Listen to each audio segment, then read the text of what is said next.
அதிமுக பிரிவதற்கு பிள்ளையார் சுழி போட்டவர் பன்னீர் என்றும் மீண்டும் ஒரு விச பரீட்சைக்கு அதிமுக தயாராக இல்லை என்றும் முன்னாள் அமைச்சரும் சட்டமன்ற எதிர்க்கட்சி துணைத் தலைவருமான ஆர்.பி. உதயகுமார் தெரிவித்துள்ளார். மதுரை காந்தி அருங்காட்சியகத்தில் தேசிய மற்றும் மாநில அளவிலான விளையாட்டுப் போட்டிகளில் வென்ற மாற்றுத்திறனாளிகளை அதிமுக முன்னாள் அமைச்சரும் சட்டமன்ற எதிர்க்கட்சி துணைத் தலைவருமான ஆர்.பி. உதயகுமார் நேரில் சந்தித்து வாழ்த்து தெரிவித்தார். இதையடுத்து செய்தியாளர்களை சந்தித்த அவர் எந்த காலத்திலும் பன்னீரை அதிமுகவில் இணைக்கப் போவதில்லை என்று திட்டவட்டமாக தெரிவித்தார். எந்த காலத்திலும் ஓ பன்னீர்செல்வம் அவர்களை அனைத்திந்திய அண்ணா திராவிட முன்னேற்றக் கழகத்திலே மீண்டும் சேர்ப்பதாக வருகின்ற செய்திகளிலே துளியும் உண்மை இல்லை. இது அடிப்படை ஆதாரமற்றது.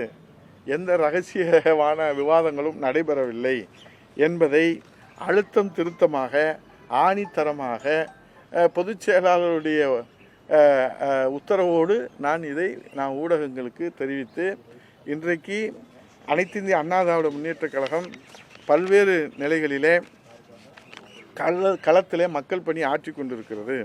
நாடாளுமன்ற தேர்தலில் அதிமுக கூட்டணி பேச்சுவார்த்தை நடத்திய கட்சிகளை டெல்லிக்கு தூக்கி சென்று பாஜக பேச்சுவார்த்தை நடத்தியதாகவும் மத்திய அமைச்சர் பதவி தருகிறோம், கவர்னர் பதவி தருகிறோம் என பாஜக ஆசை வார்த்தை கூறியதாகவும் முன்னாள் அமைச்சரும் சட்டமன்ற எதிர்க்கட்சி துணைத் தலைவருமான ஆர்.பி. உதயகுமார் குற்றம் சாட்டியுள்ளார்.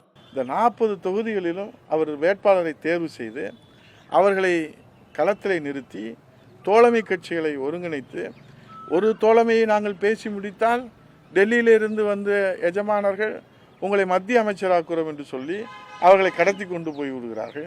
கவர்னராக்குறோம் என்று சொல்லி கடத்தி போய் விடுகின்றார்கள்.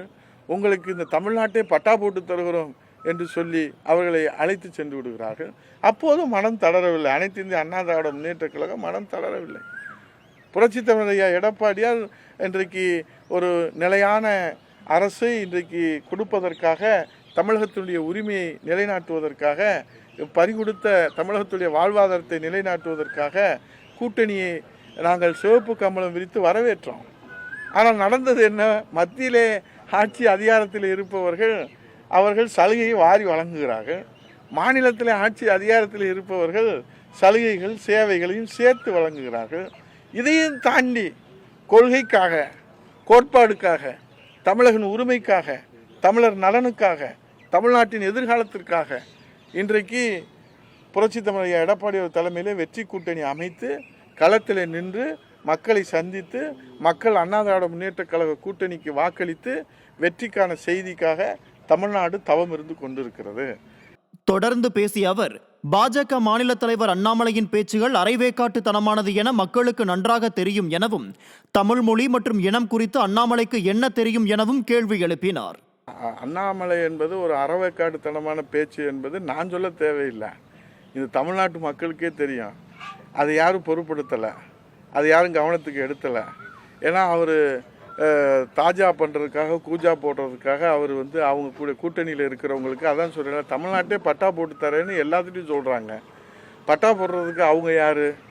இந்த தமிழ்நாடு என்பது இந்த தமிழ் மொழி தமிழ் இனம் இதனுடைய வரலாறு அவருக்கு தெரியுமா? அவர் தமிழன்னு சொல்கிறாரு. கர்நாடகாவில் போய் சேவை செஞ்சுட்டு அப்போ சேவை செய்கிற போது அவர் என்ன பேசினாருன்றத அவர் மனசாட்சியை கையை வச்சு இந்த தமிழ்நாட்டு மக்களுக்கு அவர் சொல்லி ஒரு பகிரங்க மன்னிப்பு கேட்டதுக்கு பிறகு தான் அவர் தமிழ்நாட்டை பற்றி பேசுகிற யோக்கியதே அண்ணாமலைக்கு இருக்குது. அதனால் அவர் பேச்செல்லாம் யாரும் எடுக்கிறது இல்லை. அதிமுக வரலாற்றில் இத்தனை வழக்குகளை சந்தித்ததே இல்லை என்றும் பன்னீர் என்னும் தனி மனிதனின் சுயநலத்திற்காக இவ்வளவு வழக்குகள் அதிமுக மீது போடப்பட்டது எனவும் சட்டமன்ற எதிர்க்கட்சி துணைத் தலைவர் ஆர்.பி. உதயகுமார் கடுமையாக சாடினார்.